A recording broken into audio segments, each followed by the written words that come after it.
విశాఖ గాజువాకలోని సుందర వస్త్ర మహాగణపతి మండపం చుట్టూ వివాదం రేగింది. నిబంధనలకు విరుద్ధంగా టికెట్లకు డబ్బులు వసూలు చేయడం, పార్కింగ్ లోనికి అనుమతించకపోవడంతో భారీగా ట్రాఫిక్ జామ్ ఏర్పడింది. ఈ అక్రమ వసూలుపై భక్తులు సిపికి ఫిర్యాదు చేయడంతో పోలీసులు విచారణ ప్రారంభించారు. పరిస్థితిని అదుపులోకి తెచ్చేందుకు స్థానిక పోలీసులు దర్శనాలను తాత్కాలికంగా నిలిపివేయడంతో భక్తులు ఆగ్రహం వ్యక్తం చేస్తున్నారు.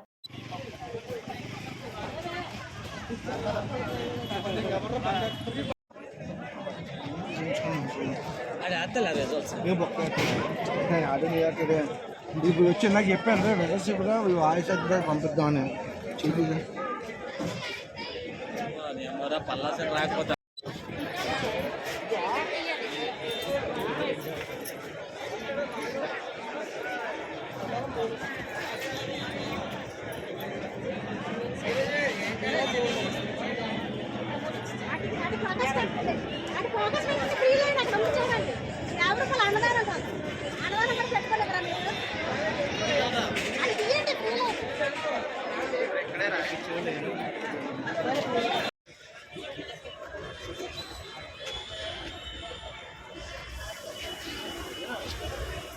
తీసు